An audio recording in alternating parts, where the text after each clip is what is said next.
digam graças a Deus. Amém. Eu quero ler para você a palavra de Deus. Vamos meditar nesta palavra, nesta manhã, que é 2 Samuel, capítulo 15, dos versículos 17 ao 19. Vamos ler 3 versículos.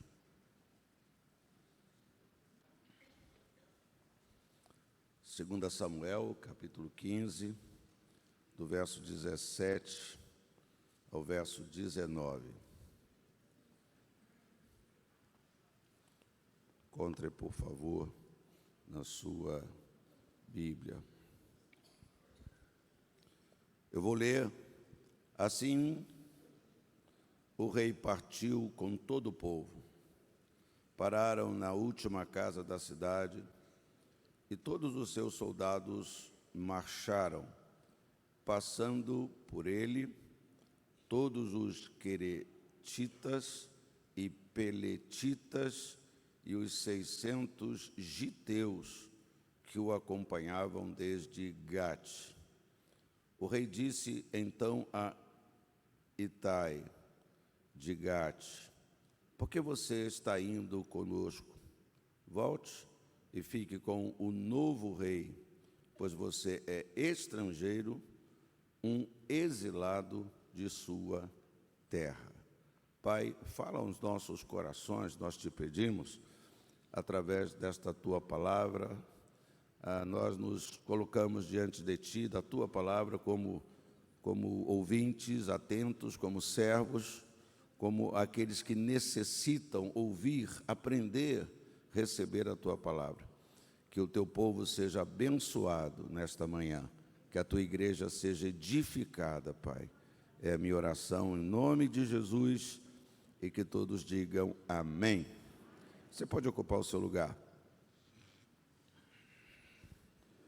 Não chega a ser uma novidade, uma revelação para você, nem para mim, que existem situações em nossas vidas totalmente adversas, totalmente contrárias aos nossos sonhos de paz, de saúde, de sossego, de uma alegria.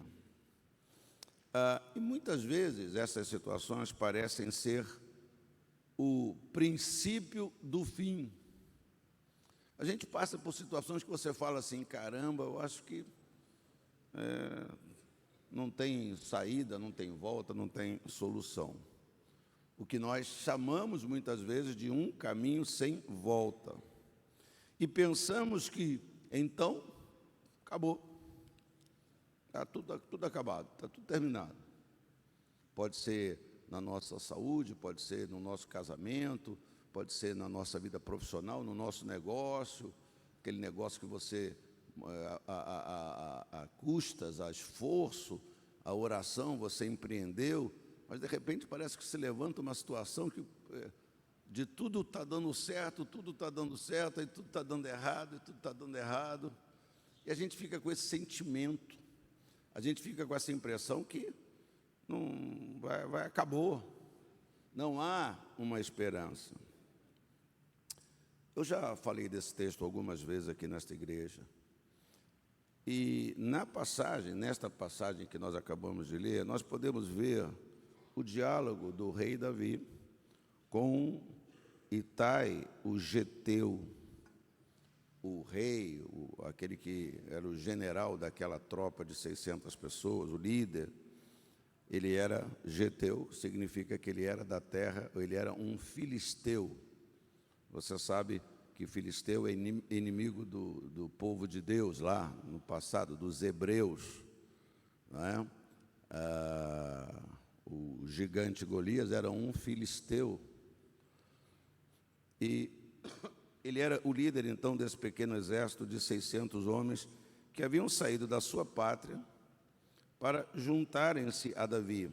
Faziam parte de um dos principais inimigos de Israel. Mesmo assim, eles tomaram a decisão de seguir um outro povo, e este era o povo de Deus, os israelitas, os hebreus, o povo que Davi era o rei, Davi liderava. Então, pensando nessa, eu botei o valor da sinceridade, nas situações adversas, eu tenho aprendido, né, um pouco, talvez não tudo que eu preciso aprender, mas eu tenho aprendido que uma coisa é uma coisa imperativa nessas horas da nossa vida, nesses momentos da nossa vida. Estes momentos, o momento de agirmos com correção. Esses momentos são momentos da gente agir com integridade. Esses momentos das adversidades são momentos que nós precisamos nos firmar e agir e reagir. Não sei se reagir é a palavra boa, mas agir corretamente. Não podemos agir incoerentemente, não podemos agir de uma maneira não verdadeira. As nossas atitudes e as nossas reações e as nossas palavras têm que ser entender que só há um valor, só há um lucro, só há uma recompensa se nós agirmos com sinceridade, com integridade nas nossas decisões, nas nossas ações, nessas situações de adversidade.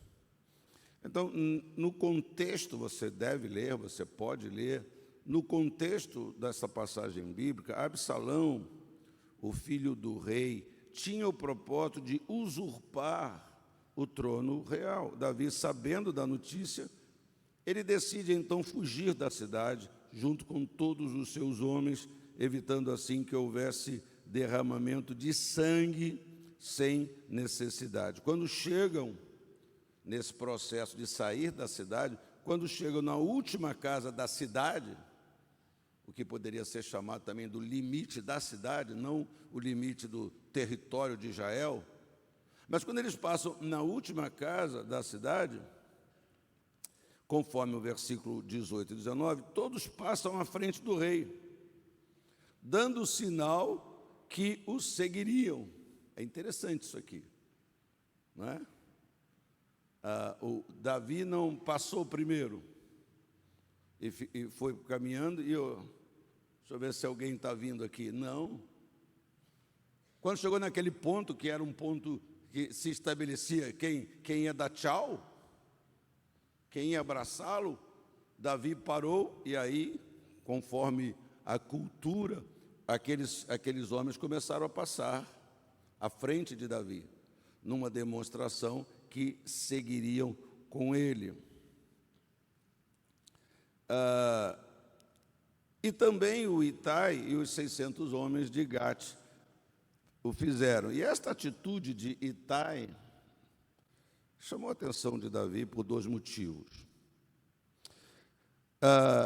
Porque Itai estava há pouco tempo ali e Itai não era do povo. Itai não tinha aquela necessidade de fazer isso.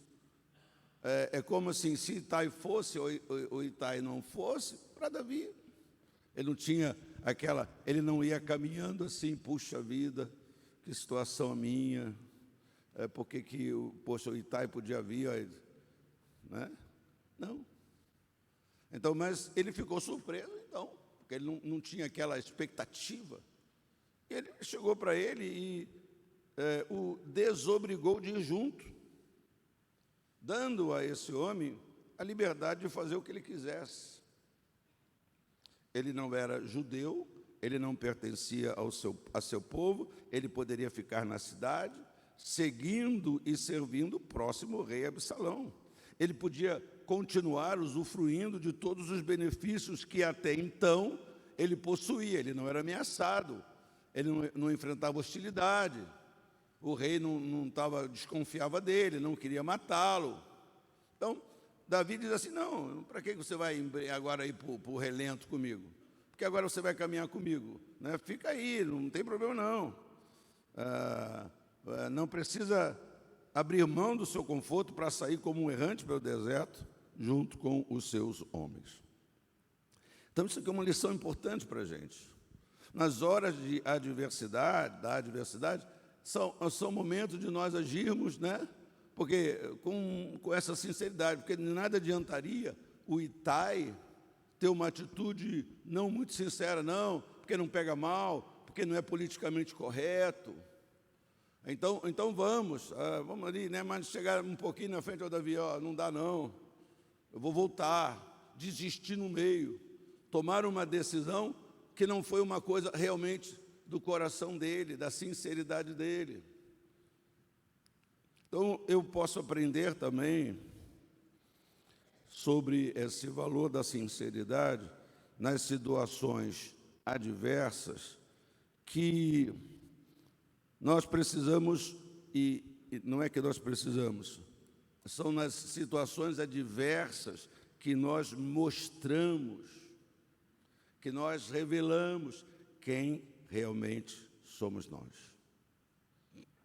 Não é quando tudo está bem, não é quando tudo está em paz que você revela quem realmente você é, que eu revelo quem realmente eu sou.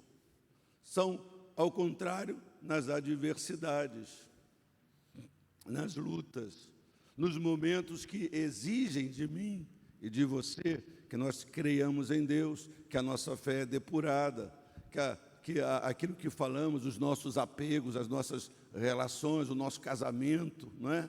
É que nós vamos revelar realmente quem nós somos. Foi neste momento que Davi pôde ouvir, segundo o meu pensamento, uma das declarações mais importantes da sua vida, quando ele diz para Itai, no versículo 20, chegastes ontem e já te levaria eu hoje conosco a vaguear, quando eu mesmo não sei para onde vou. Volta, pois, e faze voltar os teus homens, os teus irmãos contigo. E contigo seja a misericórdia e a fidelidade. Não, poxa, que apego, que retidão, que coração fiel, que fidelidade. Mas olha, volta, porque Davi também revela, né, o seu coração. Tanto Itai revela essa sinceridade, essa verdade de quem ele era, um homem de palavra, um homem fiel, um homem grato, não é? Mas Davi também revela. Davi revela isso mesmo, né? Porque veja, Davi, embora vivesse uma situação muito extrema, muito complicada, não é verdade? Não é só que o seu filho foi embora, o seu filho queria tirar o lugar dele, queria derrubar o próprio pai, estava pronto a empreender uma guerra. Então, nesse momento, Davi pensa no povo, não vou derramar sangue, não vamos brigar entre nós aqui. Então, ele revela o que está no coração dele, ele revela que tipo de rei que ele é.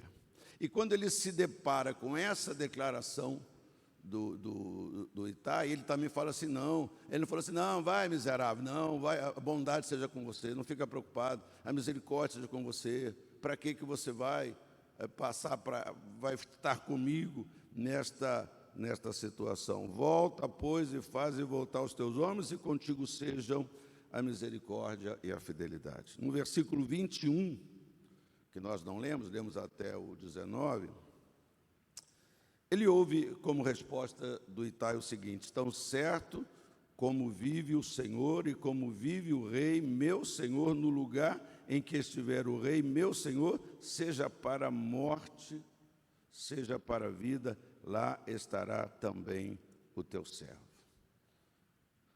A gente vai aprendendo na vida que há muitos que nos convocam, às vezes as pessoas, ou os reis, nos convocam. E sempre quando alguém convoca alguém, o faz com muitas promessas. Você já viu alguém convocar alguém, seja rei, seja quem for, dizendo assim, vamos comigo, pessoal, porque olha, nós vamos todos morrer, vai ser maravilhoso. Não. Olha, não, se você me apoiar, se você estiver do meu lado, olha, você, vai acontecer isso, vai acontecer aquilo. Você veja que Davi não age dessa forma. Às vezes parece que nós somos mais animados a seguir aqueles que nos fazem muitas promessas. Aqueles que nos fazem muitas promessas, né? Há algo que acontece, por exemplo, isso é uma ilustração, é real, verdadeira. Aquilo parece que acontece na igreja há muito tempo, muitos anos, muito tempo. Quando alguém chega para alguém e fala assim, vem para cá. A Nova Vida, ela já teve essa... A gente tem isso acontecendo em muitas igrejas nossas, né? Que alguém chega para alguém e fala assim, ou para um diácono da outra igreja, fala assim, ô diácono, você está lá há quanto tempo? Eu estou lá há tanto tempo. Rapaz, vem para cá, vem me ajudar. Vem me ajudar. Você está em que igreja? Eu estou lá em Caxias, tal. Quem é o pastor lá? É o Bispo Miguel. Eu conheço o Bispo Miguel. Conheço. Você nunca vai ser nada lá naquela igreja.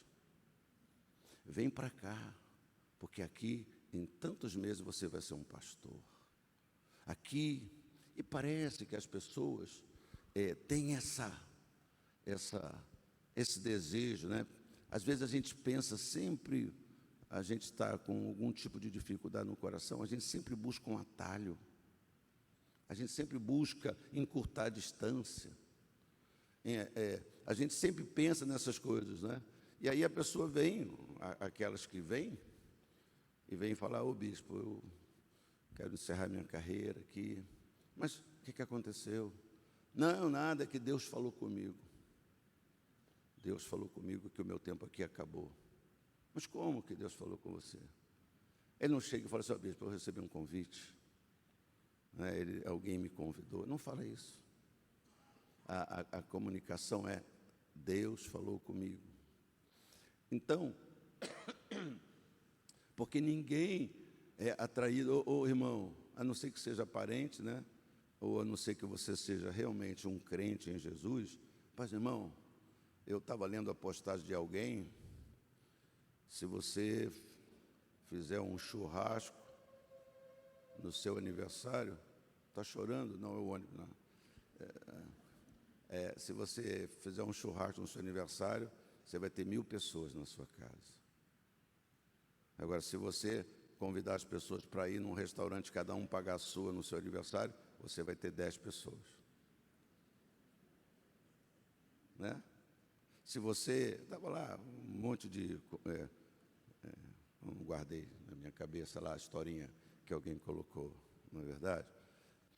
Então, a gente tem essa coisa. Então, veja só o que o Itai revelou, quem ele era naquele momento difícil. Não, rei.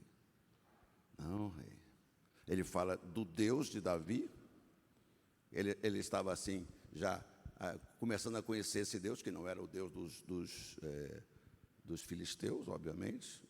E o meu Senhor, se referindo a ele, em letra minúscula, e também não, eu vou seguir o meu para a morte ou para a vida. Então, é nesses momentos que a gente, me lembrei do bispo Roberto, que usava uma expressão, você não desculpe qualquer coisa. Em certos momentos, desculpe qualquer coisa, mas para mim não dá, desculpe qualquer coisa, mas eu não posso ir, desculpe qualquer coisa, mas eu não posso ajudar, desculpe qualquer coisa. Às vezes, numa falta, talvez, de uma sinceridade, de uma verdade. E eu não estou, a minha palavra, o meu foco da minha palavra, não é a sinceridade entre um e outro, porque o foco é a nossa sinceridade para com Deus. As coisas são consequentes. Se você não é sincero para com Deus, que tudo sabe, que tudo conhece, a sua sinceridade para o marido não vai ser sincero. A sua sinceridade para o seu patrão, você não vai ser sincero. A sua sinceridade para o seu funcionário, você não vai ser sincero, porque você não é sincero para com Deus. O foco desta palavra é a nossa sinceridade para com Deus. O valor da sinceridade para com Deus, porque também é na hora das nossas adversidades que nós, às vezes, não somos tão sinceros com o Senhor. E o Senhor, Ele radiografa, eu ia falar tomografa, está certo? Ele faz uma ressonância, com contraste da nossa alma, do nosso pensamento, né? Quantas vezes eu já disse aqui nesta igreja, eu já ensinei aqui para você, não sei se você lembra, de Deus não se zomba. Eu pensei muito, mas como que é isso? De Deus não se zomba aquilo que homem semear? O que uma coisa tem a ver com a outra? De Deus não se zomba aquilo que você semear, você colherá. Eu tive esse entendimento, pois é. A gente semeia o que quer. A gente semeia qualquer coisa, a gente não semeia debaixo da orientação de Deus, não semeamos as coisas certas, não semeamos amor, não semeamos misericórdia, não semeamos perdão, não semeamos as coisas que Deus mandou a gente semear na prática da nossa vida. Aí nós viemos para Deus querendo que Deus mude aquilo. Nós orando para Deus que aquela pessoa que nós amamos muito nos perdoe. Nos perdoe. E a gente não tem. E aí, para isso, Deus é uma zombaria. Por que você não faz o que eu mando? Por que você não me obedeceu? Agora você vem para mim querer que eu mude isso, que eu mude a lei da colheita. Então, isso Deus ouve, às vezes, como uma certa zombaria. E somos nós, né? Que às vezes, nós, o ser humano, que às vezes queremos evidenciar uma espiritualidade, uma maturidade. Eu ainda estou novo, se bem que estou meio com a pintura queimada um pouco, mas eu já presenciei coisas muito estranhas na igreja. Eu já fui ouvinte, interlocutor, e de coisas muito estranhas, de gestos. Tem um tempo atrás que eu vivi essa experiência recente. Não ontem, mas próximo, recente. Não mês passado, mas recente. De participar de uma reunião em que aquelas pessoas queriam ajudar. O seu discurso foi de ajudar, de compreender, de apoiar. Mas foi uma coisa estranha, né? A moral, na minha percepção, foi de uma falta de misericórdia. A moral foi de um sobrepeso na vida daquele pastor fragilizado por circunstâncias, por problemas. E eu fui embora pensando naquilo tudo. Pensando. Às vezes a gente fala assim, Senhor, por que o Senhor não me deu, ou Ele deu e eu fui fraco? Mas eu devia ter agido talvez diferente. Não sei, a gente vai saber no futuro. Mas eu, como todo homem sincero, como todo homem desejando fazer a vontade de Deus, algumas vezes a gente tem dúvidas. As dúvidas não são geradas, nesse caso, pela sua incredulidade, não. Às vezes a dúvida é gerada pelo seu desejo de acertar. E você fala, e você aconselha, mas depois você fala assim, poxa, eu acho que eu devia ter confrontado. Eu acho que eu devia ter agido diferente. Enfim, essa já é outra questão, esse já é outro caso, né? E então, às vezes essas coisas acontecem porque não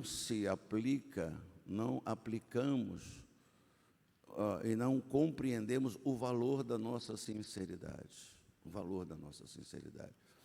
Eu não sei se você viu um vídeo que está na mídia aí, eletrônica, nos YouTubes da vida, de um pastor guiando as ovelhas numa rua, atravessando uma pista, e as ovelhas derrubam o pastor. Você viu essa cena?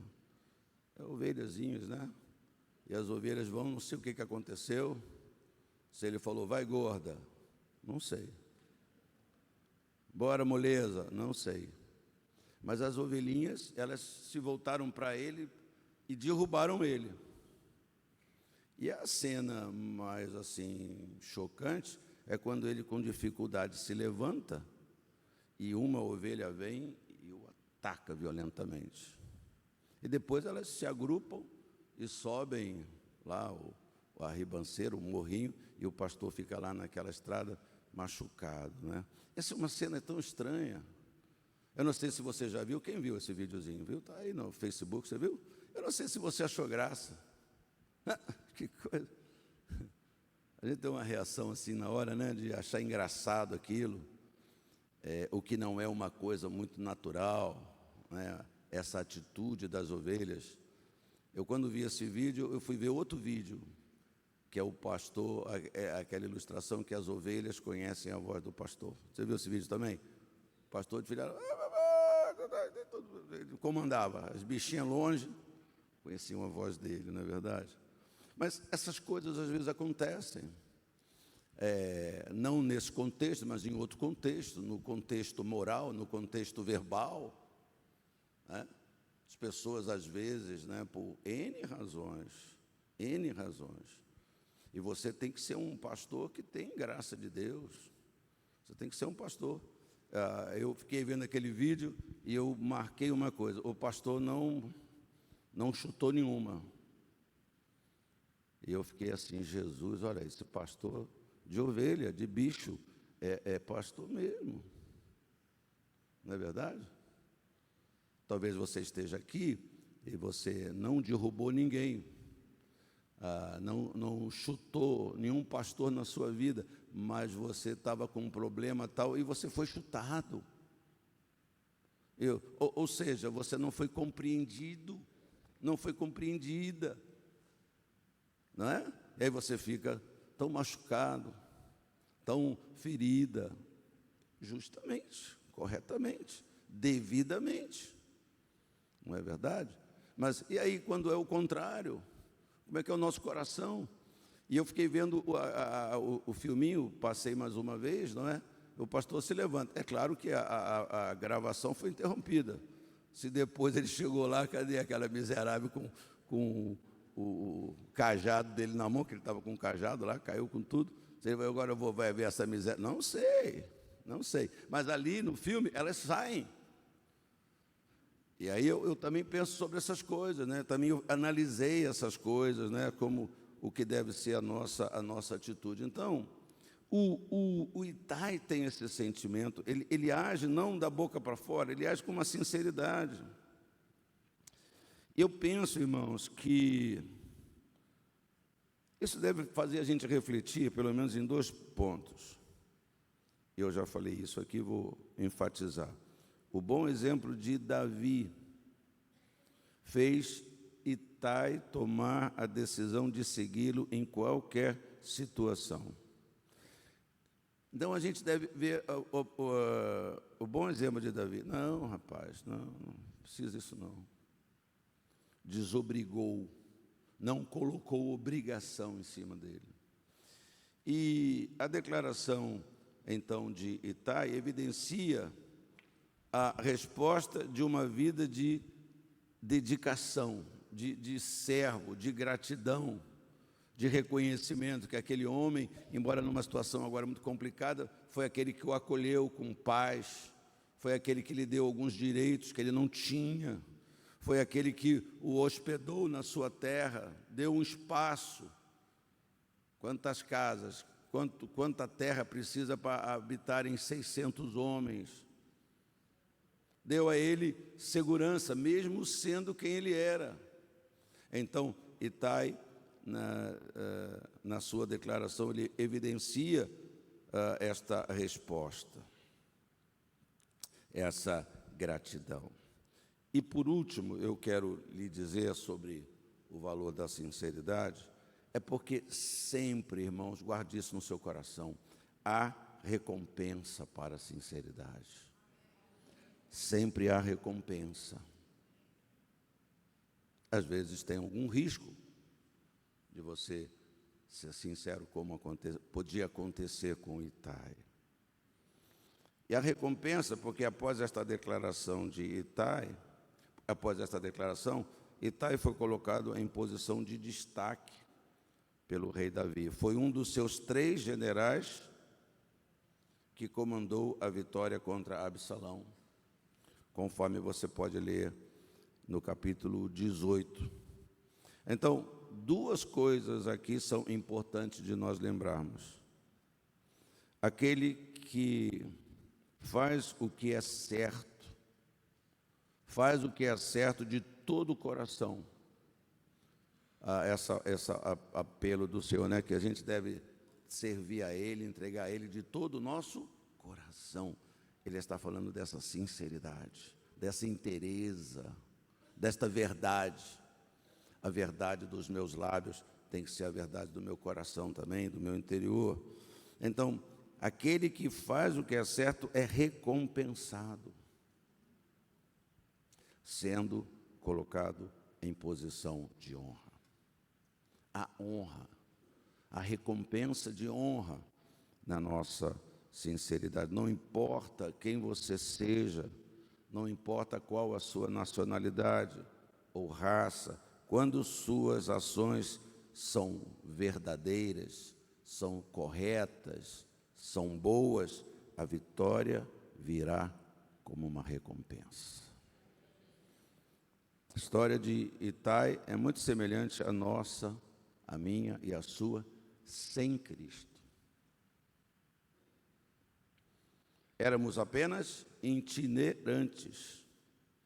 Éramos pessoas, gente sem perspectivas.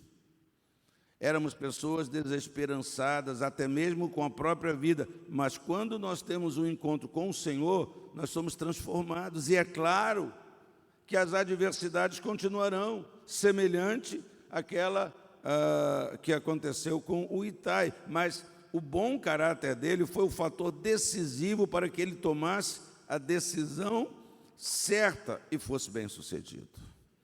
Assim também nós, os crentes, os cristãos, nós devemos expressar o nosso bom caráter e não nos contaminarmos com propostas que não glorifiquem ao reino de Deus.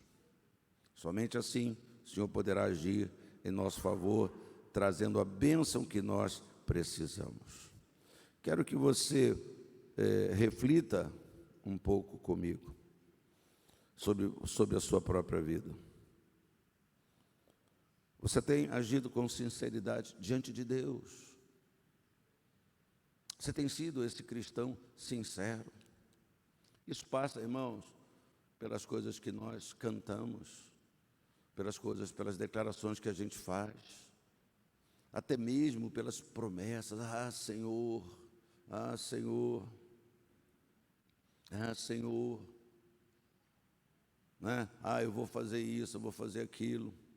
Eu estava ontem lá no Festa e Vida, lá na igreja do Recreio. Estava lá alguns irmãos e estávamos conversando, estava o pastor João. Quem lembra do pastor João? Lembra? Poxa, que bom.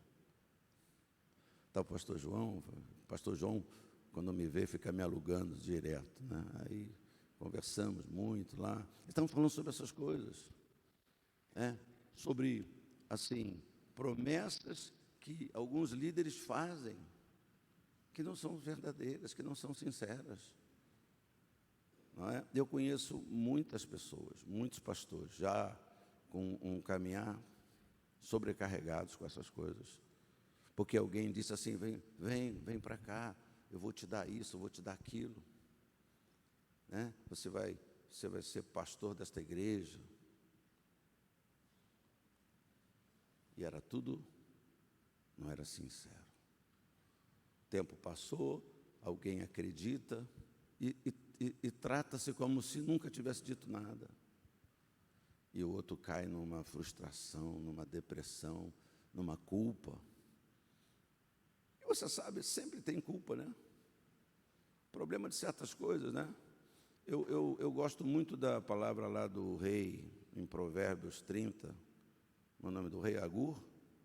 Angu não. Deixa eu falar sobre essa coisa de trocar o nome. Eu estou sofrendo um certo bullying. Peço que você olhe por mim. Estou sofrendo bullying familiar. O bullying familiar que eu estou sofrendo é um bullying de amor. como talvez eu possa viver esse bullying aqui? O que que é? Por causa do que eu passei, eu não posso mais falhar em nada. Eu não posso mais esquecer nada. Quantos lembram que eu sempre esqueci das coisas antes de operar a cabeça? Agora não lembro. Sempre. Na verdade, mas agora sim. Está passando mal? Está chegando? Não. A memória é a mesma de antes. É o excesso de zelo. Então, eu não posso trocar uma palavra. Peraí, aí você está aí me ouvindo, você que estava aqui no domingo que eu passei mal?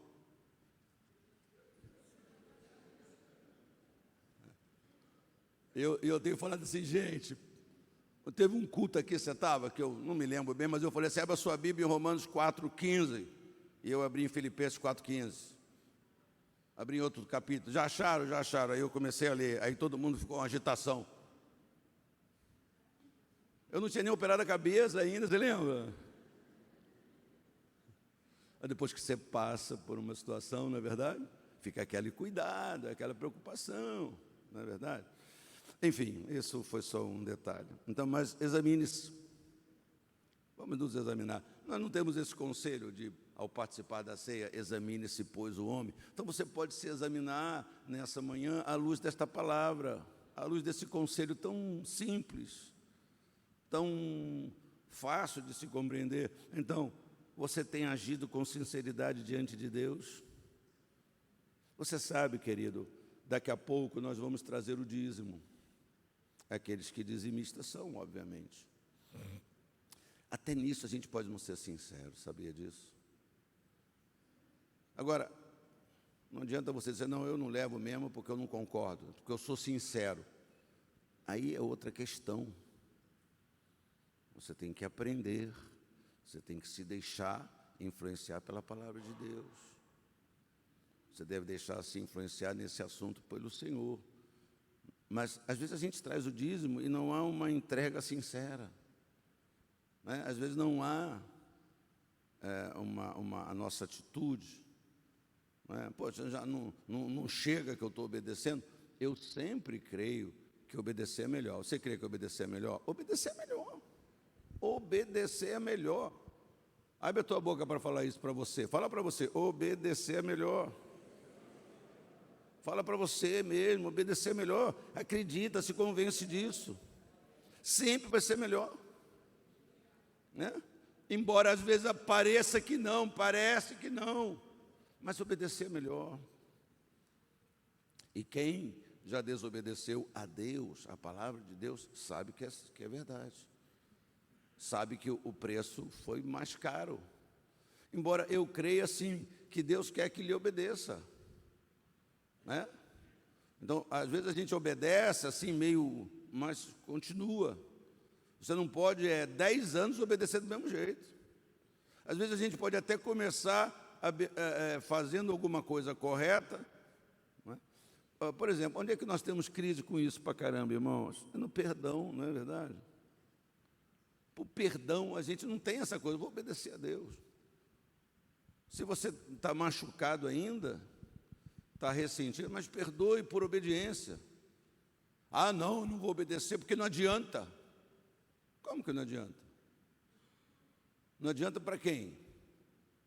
Não adianta eu perdoar, mas no coração ainda está doendo. O começo da sua cura vai ser você perdoar. Você abrir a boca e liberar. Abrir a boca e dizer, meu irmão, olha, fica na paz, está tudo bem, Deus está comigo, Ele vai me ajudar, e você vai livre, volta, que a misericórdia, né? A misericórdia e a graça de Deus te acompanhem, está tudo bem.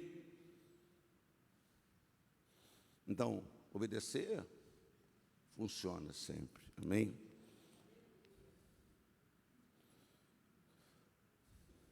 Será que eu tenho rejeitado propostas que parecem atrativas?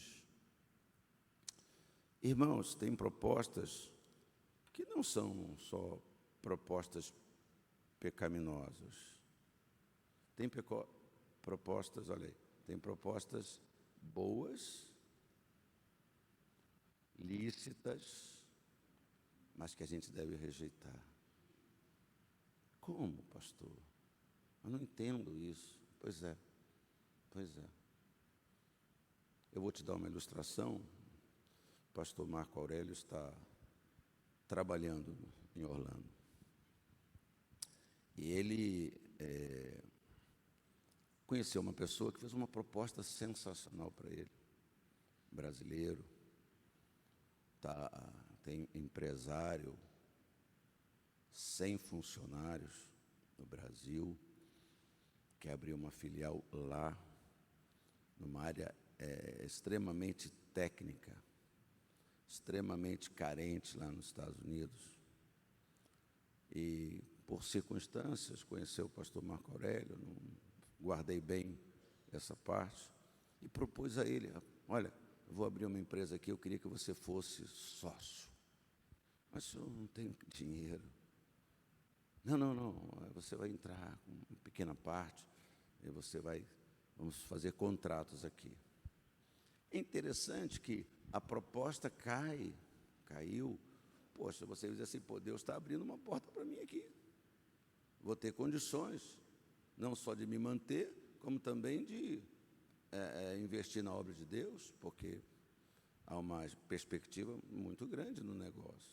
Mas ele está incomodado. Ele conversou comigo, esperou chegar lá para conversar, para falar sobre isso. Ele falou assim: bispo, eu estou com muito medo disso tirar o meu foco, tirar o foco do que eu vim fazer aqui nesse lugar.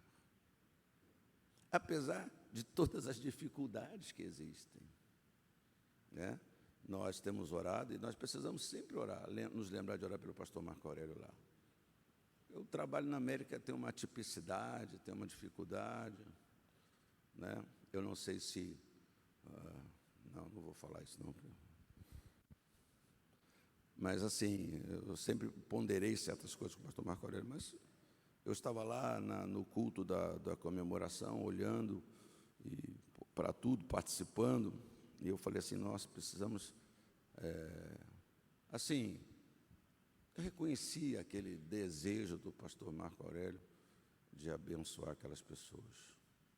Seria mesmo muito mais fácil e cômodo para ele permanecer aqui no Brasil, ou nessa igreja, ou em outra igreja aqui, que Deus o guiasse.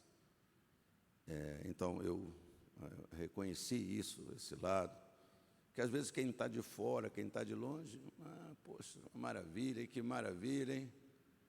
E as coisas não são como aparentemente elas são interpretadas, né, por um ou para o outro. Então, pense, voltando para o Itai, se Itai ficasse do lado de Absalão, pense, o que ia acontecer com Itai? Ele seria derrotado, ele seria envergonhado, talvez ele fosse morto, se ele ele escolhesse errado. Então, de que lado você quer estar? De que lado eu quero estar? De que lado nós queremos estar? Pense nisso. Quantas vezes nós não somos sinceros para com Deus, para com a palavra de Deus? E quando a gente age assim, a gente obviamente não está ao lado dele, não está acompanhando ele. Não estamos indo à frente do Senhor no sentido de segui-lo, né? Ilustrando com a imagem do texto, passar na frente, não, Senhor. Me lembro de um velho corinho, não sei se é do cantor cristão da harpa, que diz assim: eu quero estar com Cristo, onde a luta se trava, no lance imprevisto.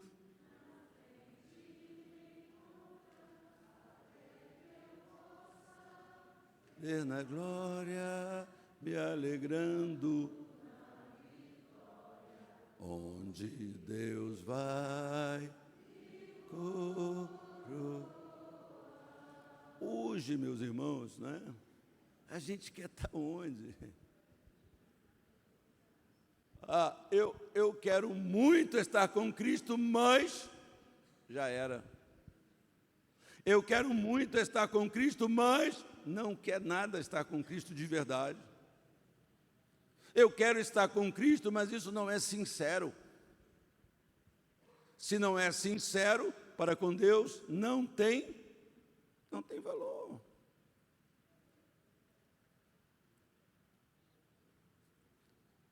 Então, esse é o momento de você também tomar a decisão certa, de ficar ao lado de Deus, de ficar ao lado da palavra de Deus, de seguir a Cristo de todo o seu coração, de fortalecer e renovar a sua fidelidade a este Deus, o seu compromisso com Deus. Amém, amado irmão? Então você vai curvar a sua cabeça, você vai fechar os seus olhos, obviamente se você quiser, né? E você vai meditar nesta palavra, você vai olhar para você, vai olhar para você, vai olhar para o seu coração. Você vai, com a ajuda da palavra de Deus e com a ajuda do Espírito Santo, você vai dizer, puxa, será que eu tenho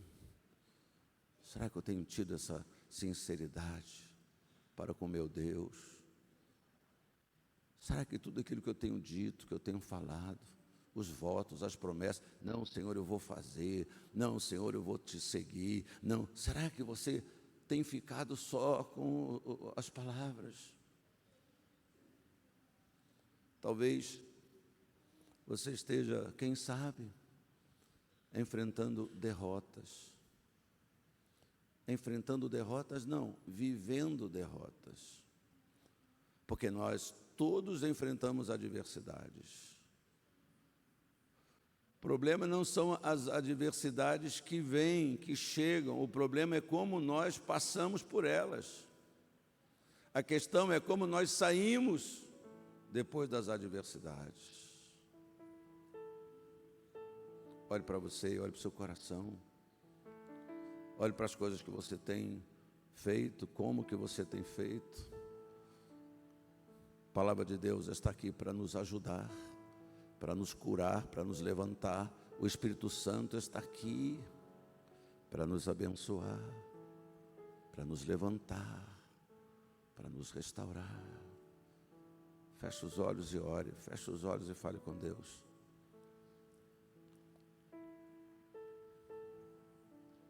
Oh, Jesus, preciso tanto de Ti, Pai. Preciso.